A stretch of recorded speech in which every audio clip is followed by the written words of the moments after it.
हार्दिक अभिनंदन करती हूँ। आज हम पढ़ेंगे स्पर्श पाठ्य पुस्तक का पाठ कीचड़ का काव्य, जिसके लेखक हैं काका कालेलकर। आइए लेखक परिचय जान लेते हैं। काका कालेलकर जी का जन्म महाराष्ट्र के सतारा नगर में सन 1885 में हुआ। काका की मातृभाषा मराठी थी, पर गुजराती, हिंदी, बांग्ला और अंग्रेजी का भी अच्छा ज्ञान था। राष्ट्रभाषा प्रचार में जुड़ने के बाद काका हिंदी में लेखन करने लगे। आज़ादी के बाद काका जिंदगी भर गांधी जी के विचार और साहित्य के प्रचार प्रसार में जुटे रहे। प्रमुख कार्य कृतियाँ: हिमालयोन प्रवास, लोकमाता यात्रा वृत्तांत, स्मरण यात्रा, संस्मरण, धर्मोदय, आत्मचरित, जीवननो आनंद, अवार नवार, निबंध संग्रह। तो आइए भूमिका में प्रवेश करते हैं। क्या कभी हमने कीचड़ के विषय में चिंतन किया है? इसका चिंतन करते ही आपको सुंदर सा कमल, भारी भरकम सुअर, पाड़ा, जंगली भैंसे आंखों के सामने दिखाई देने लगते हैं। जानवरों को प्रिय है तो क्यों ना गाएं हम इसकी महिमा। कीचड़ की कलुषता को चीर उज्ज्वल ध्वल पुष्पराज खिलता है तो उस कीचड़ की एक बूंद भी उस पर नजर नहीं ठहरती। नायक, पूज्य, दिव्य, सुंदर, अशेष अप्रतिम सुगंध का स्वामी है यह विशेष पुष्प कमल। देखा है ना, कैसा अद्भुत, कैसा सुंदर, कोमल। हाँ, कभी देखा है कमल के सृजक उस कीचड़ को जिसने जन्मा है यह सुंदर प्रसून। कीचड़ ने ही अपनी कालिमा के गर्भ में श्वेत ध्वल रंग के इस कमल को पोसा है। वक्ष में छुपाकर जिसने सींची है सुगंध, जो दुर्लभ है किसी भी दैव पुष्प में, गढ़ा है रूप कमल का। हाँ, कहाँ देखते हैं हम महिमा महात्म्य उस दलदल का। पूछ सको तो पूछो, नगर, ग्राम, गिरी, कानन या उपवन की रज को, किसकी छाती में क्षमता है जो खिला सके पंकज को, उगा सके धान, उगा सके कमल ककड़ी। कीचड़ में बस उगना, इसमें कमल, धान, कमल ककड़ी का क्या है? यह तब तो उस कीचड़ का है जिसने सृजन किया है। उदर पूर्ति के लिए धान, सब्जी के लिए कमल ककड़ी, अति स्वादिष्ट सिंघाड़ा, हल्के फुल्के मखाने सब कीचड़ की ही तो देन है। अगर कीचड़ ना होता तो मानव और पशु अनेक नियामतों से वंचित रहते। कमल उजला, स्निग्ध और लुभावना क्यों ना हो, उसकी कथा कीचड़ से ही शुरू होती है, अर्थात पंख में जन्म लेने वाला पंकज। कमल तो सिर्फ कंगूरा है, किंतु कीचड़ नींव का पत्थर है। आइए प्रतिपाद्य देखें। कीचड़ का काव्य पाठ में लेखक ने काव्य और साहित्य में उपेक्षित विषय कीचड़ की महिमा का चित्रण ललित शैली में किया है। यह विचारात्मक लेख है। लेखक का विचार है कि कीचड़ को कोई पसंद नहीं करता, जबकि उसमें भी एक सौंदर्य होता है। सूखे कीचड़ में पड़ी दरारें सुंदर लगती हैं। कीचड़ में पशु पक्षियों के चलने से बने पदचिन्ह और उसके ऊपर लड़ने वाले जानवरों के दृश्य मोहक होते हैं। उसमें अनेक प्रकार के अनाज पैदा होते हैं, किंतु हैरानी की बात है कि लोग पंकज को सुंदर बताते हैं, पंख को नहीं। कवि लोग पंकज और कमल पर काव्य रचना करते हैं, उसकी जड़ यानी कि कीचड़ पर नहीं। पाठ का सार जान लेते हैं। लेखक लिखते हैं कि आज की सुबह रंगों की सारी शोभा उत्तर दिशा में केंद्रित थी, लेकिन बहुत कम समय के लिए वहाँ लाली का सौंदर्य दिखलाई पड़ा। बहुत जल्दी वहाँ के लाल बादल श्वेत बादलों में बदल गए और दिन की शुरुआत क्रम अनुसार हो गई। प्रस्तुत लेख कीचड़ का काव्य में लेखक ने कीचड़ का महिमा मंडन किया है, जबकि लेखक को कीचड़ में कम सौंदर्य नजर नहीं आता। कीचड़ का रंग बहुत से व्यक्तियों को पसंद आता है, जैसे पुस्तक के गत्तों पर, घरों की दीवारों पर, मिट्टी के तरह तरह के बर्तनों के लिए तथा फोटो लेते समय फोटोग्राफर इस रंग को वार्म टोन कहकर खुश होते हैं। यह कीमती वस्तुओं और वस्त्रों पर भी देखने को मिलता है। कीचड़ के सौंदर्य का वर्णन करते हुए लेखक कहता है कि जब ये नदी के किनारे सूख कर टूट जाता है, उसमें दरारें पड़ जाती हैं, तब यह सूखे खोपरे जैसा दिखाई पड़ता है। जब कीचड़ ज़्यादा सूखकर ज़मीन ठोस हो जाती है तथा गाय, भैंस, बैल, बकरे आदि के पद चिन्ह अंकित हो जाते हैं, जिसकी शोभा कुछ और ही है। जब दो पाड़े अपने सींगों द्वारा कीचड़ को रौंद कर आपस में लड़ते हैं, तो उनके पैरों के अंकित निशान महिष कुल के युद्ध का वर्णन करते हैं। अगर हमें कीचड़ के विशाल रूप को देखना है तो गंगा किनारे या सिंधु के किनारे जाना चाहिए, या फिर सीधे खंभात मही नदी के किनारे पहुंचना चाहिए, जहां हमारी नज़र जहां तक जाएगी वहां सर्वत्र कीचड़ ही कीचड़ मिलेगा।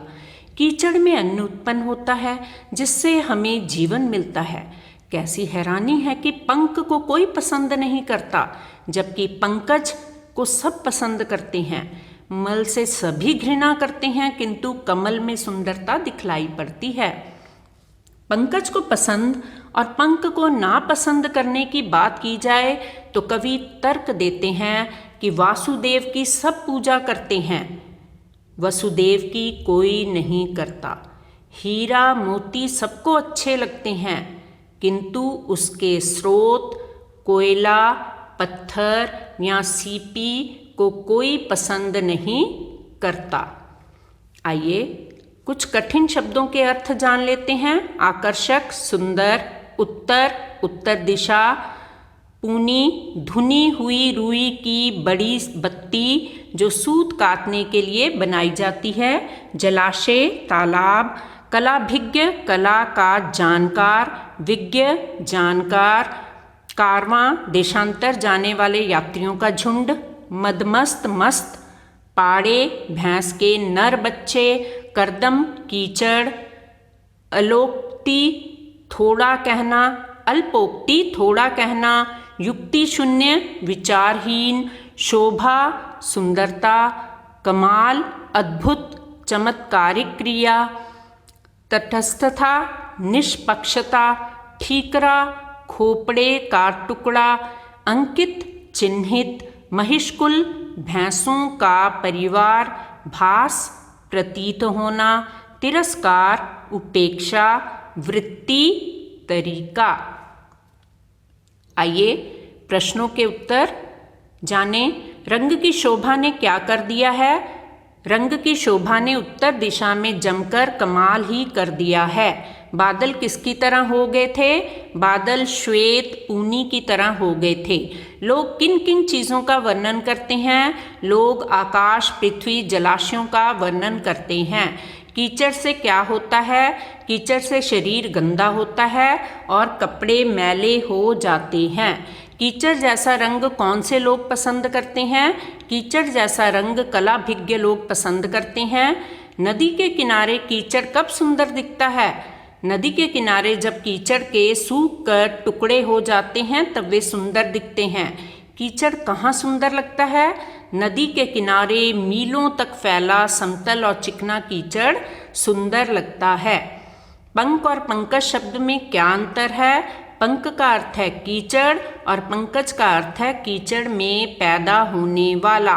पंकज या कमल, पंख में ज जोड़कर ही पंकज शब्द बना है। कीचड़ के प्रति किसी को सहानुभूति क्यों नहीं होती? उत्तर, कीचड़ से शरीर गंदा होता है, कपड़े मैले हो जाते हैं। लोग कीचड़ को गंदगी का प्रतीक मानते हैं। अपने शरीर पर कीचड़ लगे यह किसी को अच्छा नहीं लगता, इसलिए कीचड़ के प्रति किसी को सहानुभूति नहीं होती। जमीन ठोस होने पर उस पर किनके पद चिन्ह अंकित होते हैं? उत्तर, जमीन ठोस हो जाने पर उस पर गाय, बैल, पाड़े, भैंस, बकरे आदि के पद चिन्ह अंकित होते हैं। मनुष्य को क्या भान होता है जिससे वह कीचड़ का तिरस्कार न करता? मनुष्य यदि जानता और महसूस करता कि उसी कीचड़ से अन्न पैदा होता है जिसे खाकर हम जीवित रहते हैं, तो वह कीचड़ का कभी तिरस्कार ना करता। पहाड़ लुप्त कर देने वाले कीचड़ की क्या विशेषता है? खंभात में मही नदी के मुहाने पर जमा कीचड़ हमेशा रहने वाला कीचड़ है, शाश्वत है। वहाँ कीचड़ इतना घना और गहरा है कि उसमें हाथी तक भी लुप्त हो सकते हैं। कीचड़ का रंग किन किन लोगों को खुश करता है? कीचड़ का रंग कलाकारों, फोटोग्राफरों और साधारण जनों को खुश करता है। कलाकारों को भट्ठी में पकाए जाने वाले मिट्टी के बर्तनों पर कीचड़ जैसा पक्का रंग बहुत अच्छा लगता है। फोटो लेते समय यदि मिट्टी के बर्तनों का रंग आ जाता है तो फोटोग्राफर उसे वाम टोन, पक्का मटियाला रंग कहकर खुश होते हैं। आम लोग पुस्तकों के गत्तों, घर की दीवारों को और अपने कीमती कपड़ों को भी इसी रंग में रंगा देखकर खुश होते हैं। कीचड़ सूखकर किस प्रकार के दृश्य उपस्थित करता है? सूखे कीचड़ का अपना सौंदर्य होता है। जब कीचड़ सूखकर टुकड़ों में बंट जाता है तो इन टुकड़ों में दरारें पड़ जाती हैं, वे टेढ़े मेढ़े हो जाते हैं, वे सुखाए हुए खोपरे यानी कि नारियल की तरह लगते हैं। नदी के किनारे समतल सूखे कीचड़ पर पक्षियों के पैरों के निशान पड़ जाते हैं। सूखने के बाद कीचड़ जब ठोस हो जाता है उस पर बड़े पशु, गाय, बैल, भैंस, पाड़ा, भेड़, बकरी आदि के पैरों के निशान भी बन जाते हैं। सूखे हुए कीचड़ का सौंदर्य किन स्थानों पर दिखाई देता है? सूखे हुए कीचड़ का सौंदर्य नदियों के किनारे दिखाई देता है। कीचड़ जब सूख जाता है तो उस पर छोटे छोटे पक्षी, बगुले आदि घूमने लगते हैं। कुछ अधिक सूखने पर गाय, भैंस, पाड़े, भेड़, बकरियों के पद चिन्ह अंकित हो जाते हैं।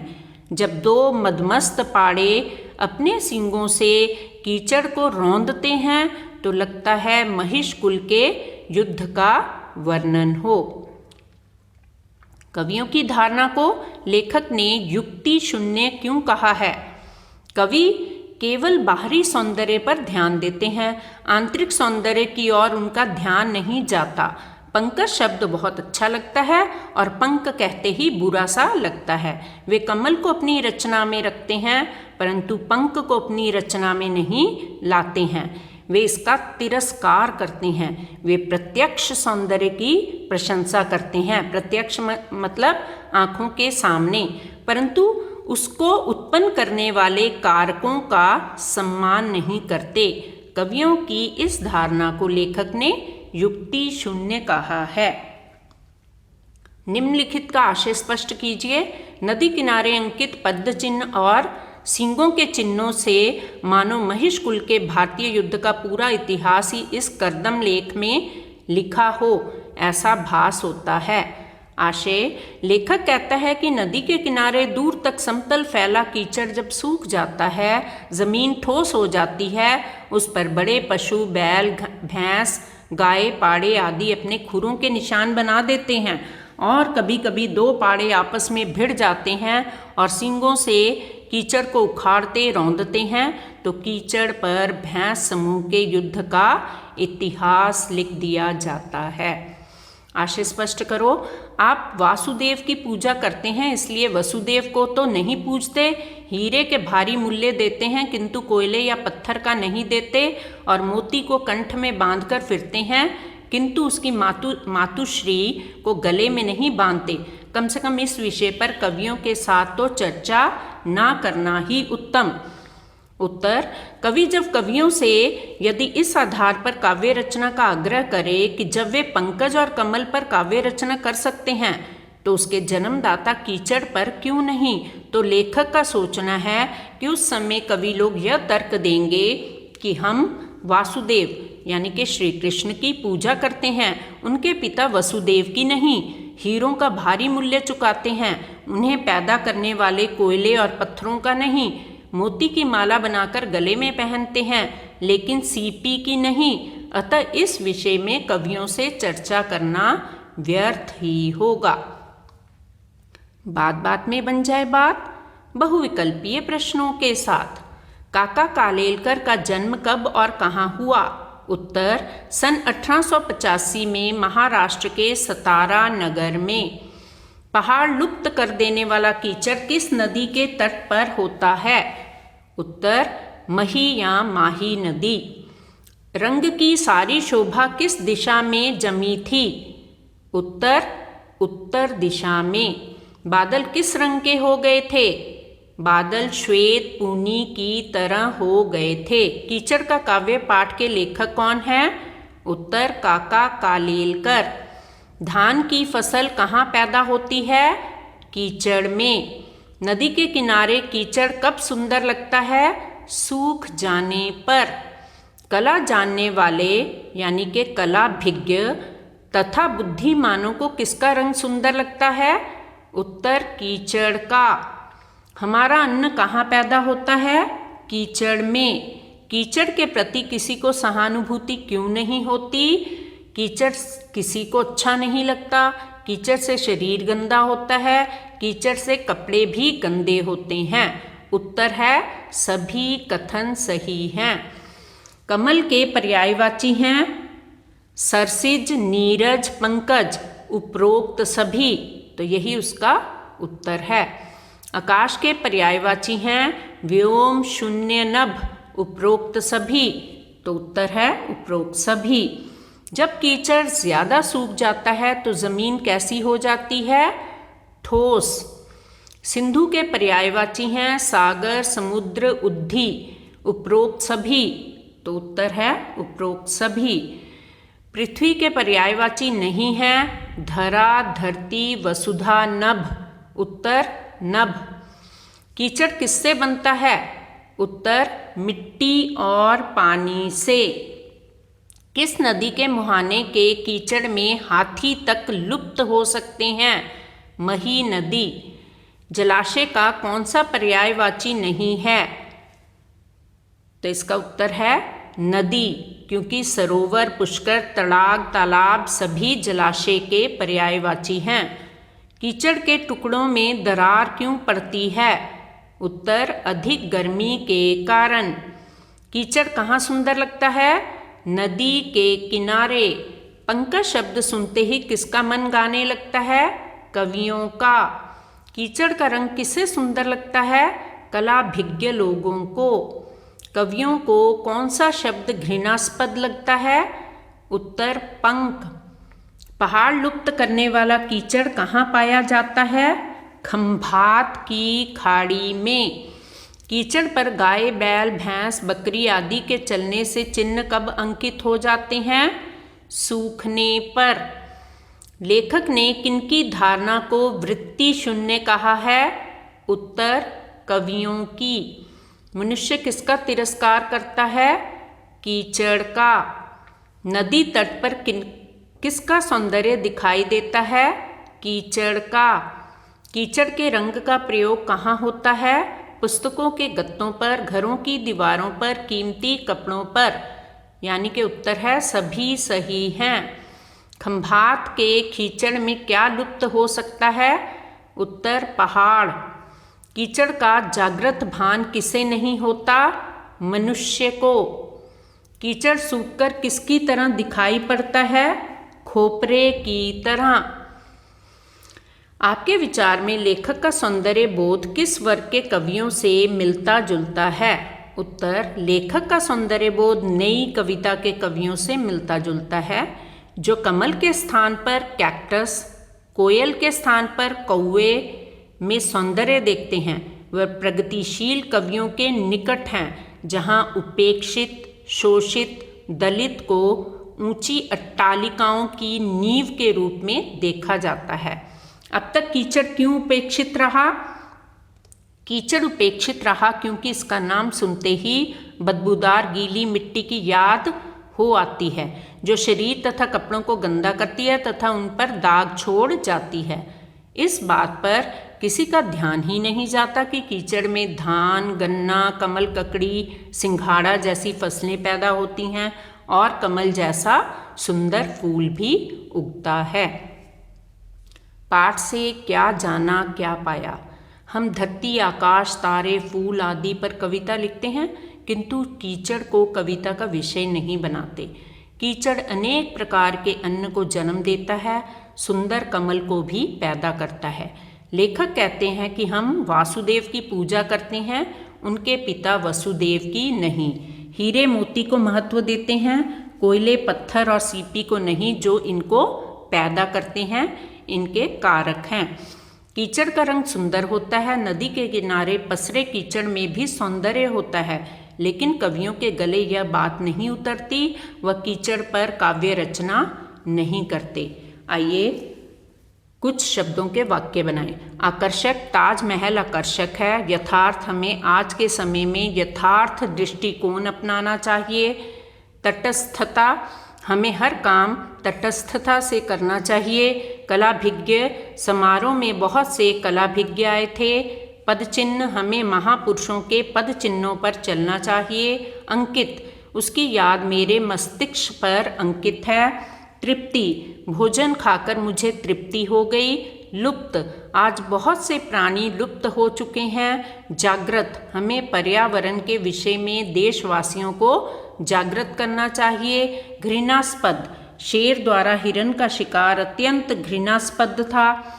युक्ति शून्य, उसके तर्कों ने मुझे युक्ति शून्य कर दिया। वृत्ति, कलाकार स्वतंत्र वृत्ति के होते हैं। प्रस्तुति सविता खोसला द्वारा। धन्यवाद। Thank you very much. Like, share and subscribe.